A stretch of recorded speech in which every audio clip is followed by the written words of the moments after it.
My internet's so bad. Robin, you need fiber. But my digestive system's already good enough. Robin, I need optical fiber. Oh.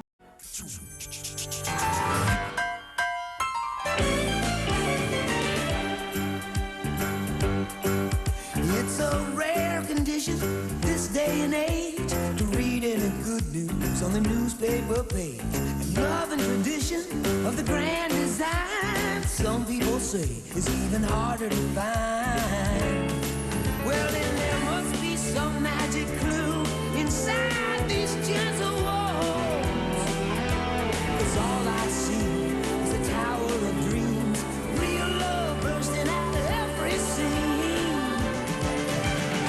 Heinrich Lamm, a Jewish physician, was the first person to transmit an image using optical fiber in 1930 for the purpose to check hard-to-reach places in the human body. Decades later, in the 1970s and 1980s, telephone companies began to rebuild their infrastructure with optical fiber after realizing how much more cost-effective and efficient they were than traditional copper cable. So what does an optical fiber look like? The basic structure of an optical fiber consists of three parts: the core, the cladding, and the coating. The core is usually made of glass or plastic and is a pathway for the light. The light, however, does not travel in a straight line, but travels through the optical fiber by bouncing within the core and off the surrounding glass or plastic cladding. The plastic coating protects the core and cladding from moisture and bending. Why isn't it working? Robin, you need a transmission medium. After seeing the structure, you might wonder how the light is able to travel along the cable without leaking out. This can be explained by Snell's law, which describes how light behaves at the edge of two materials with different indices of refraction. If the light were to travel in a straight line from the core to the cladding, it would indeed leave the fiber, but as we change the angle at which light enters, more and more of it is reflected until what's known as the critical angle is reached. At this angle, all of the light that hits the edge is then reflected, meaning the light is able to bounce its way down the cable with minimal loss. The index of refraction also defines how fast light can move through the cable, with the typical speed being upwards of 200,000 kilometers per second. In order to actually transmit data along the fiber optic cable, engineers use a technique called pulse code modulation. This technique consists of cutting up signals into sections and approximating the amplitude of the signal the best we can based on the number of bits available. If we use 4 bits, we have 16 levels of amplitude, which can be estimated by integer values. For example, a 16 amplitude value could be translated into 1111. This process can be applied to each section of the signal. We can then add up the sequence of 1s and 0s to send through the fiber optic. In order to transmit data down the line, a laser or LED is shown at one end of the cable and modulated by a digital signal.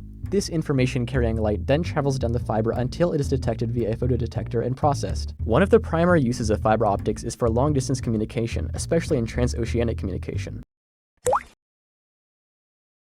The first ocean-spanning cable was the TAT-8 in the 1980s. Today, there are hundreds of suboceanic cables used for communication all over the world. We can currently send 100 gigabits per second across the Atlantic Ocean.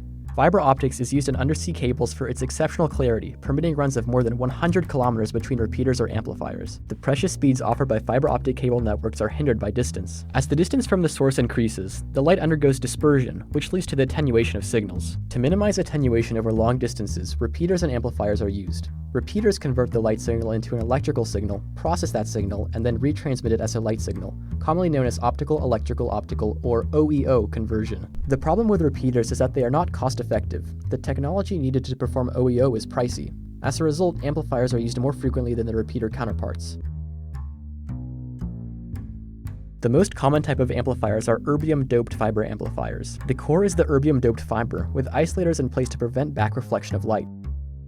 The fiber is pumped with 2 laser diodes with lighted wavelengths of around 980 nanometers, exciting the erbium ions to where they can amplify light via stimulated emission back to the ground state, effectively strengthening the incoming signal. Stimulated emission is the process by which an incoming photon of specific frequency can interact with an excited atomic electron, causing it to drop to a lower energy level. However, an issue with amplifiers is that they can boost noise and other unwanted artifacts in the signal, along with the signal itself. Most telecommunications networks suffer from the last mile problem, which refers to the transmission of a service from the service provider hub to the consumer. In traditional cable internet, this last mile is transmitted via coaxial cable, contributing up to 90% of the network latency.